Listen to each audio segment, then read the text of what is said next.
नमस्कार दोस्तों।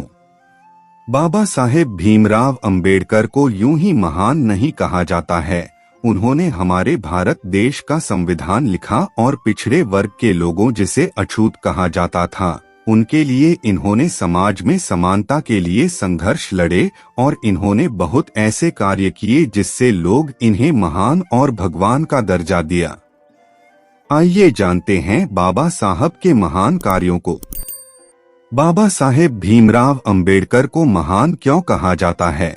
इसके पीछे कई कारण हैं। उनकी सोच और कार्यक्षेत्र ने समाज में समानता, न्याय और मानवाधिकारों के पक्षधर के लिए बहुत काम किया। उन्होंने भारतीय संविधान का मुख्य निर्माता बनकर सभी वर्गों को समान अधिकार दिलाने के लिए योजनाएं बनाई।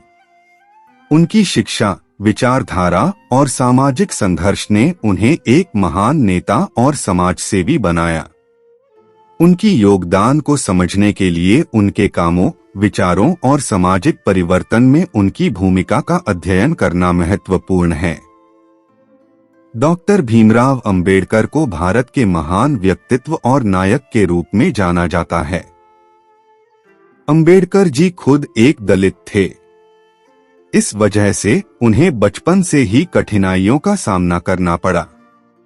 14 अप्रैल 1891 को मध्य प्रदेश के महू में जन्मे भीमराव अंबेडकर रामजी मालोजी सतपाल और भीमाबाई की संतान थे।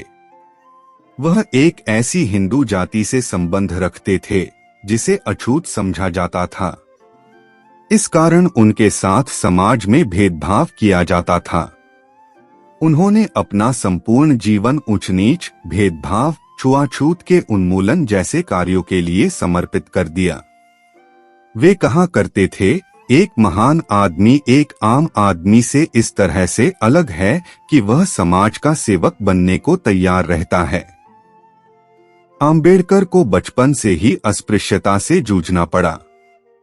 विद्यालय से लेकर नौकरी करने तक उनके साथ भेदभाव होता रहा। इस भेदभाव ने उनके मन को बहुत ठेस पहुंचाई। उन्होंने छुआछूत का समूल नाश करने की ठान ली। अंबेडकर समानता पर विशेष बल देते थे। वह कहते थे, अगर देश की अलग अलग जाति एक दूसरे से अपनी लड़ाई समाप्त नहीं करेंगी तो देश एकजुट कभी नहीं हो सकता। वह सामाजिक समानता को बहुत महत्व देते थे। अंबेडकर ने कहा था, छुआछूत गुलामी से भी बदतर है। अंबेडकर बड़ौदा के रियासत राज्य द्वारा शिक्षित थे, अतः उनकी सेवा करने के लिए बाध्य थे। उन्हें महाराजा गायकवाड़ का सैन्य सचिव नियुक्त किया गया, लेकिन जातिगत भेदभाव के कारण कुछ ही समय में उन्हें यह नौकरी छोड़नी पड़ी। उन्होंने इस घटना को अपनी आत्मकथा वेटिंग फॉर अ वीजा में वर्णित किया। इसके बाद उन्होंने अपने बढ़ते परिवार के लिए जीविका साधन खोजने के पुनः प्रयास किए, जिसके लिए उन्होंने लेखाकार के रूप में व एक निजी शिक्षक के रूप में भी काम किया और एक निवेश परामर्श व्यवसाय की स्थापना की, किंतु ये सभी प्रयास तब विफल हो गए जब उनके ग्राहकों ने जाना कि ये अछूत हैं। 1918 में ये मुंबई में Sydenham college of commerce and economics में राजनीतिक अर्थशास्त्र के प्रोफेसर बने। हालांकि वे छात्रों के साथ सफल रहे, फिर भी अन्य प्रोफेसरों ने उनके साथ पानी पीने के बर्तन साझा करने पर विरोध किया। अंबेडकर जयंती हर साल 14 अप्रैल को एक बड़े उत्सव के रूप में भारत भर में मनाया जाता है। महाराष्ट्र के बौद्धों के लिए यह सबसे बड़ा त्योहार है। महाराष्ट्र सरकार द्वारा अंबेडकर जयंती को ज्ञान दिवस के रूप में मनाया जाता है, क्योंकि बहुज्ञ अंबेडकर को ज्ञान का प्रतीक, सिंबल ऑफ नॉलेज माना जाता है।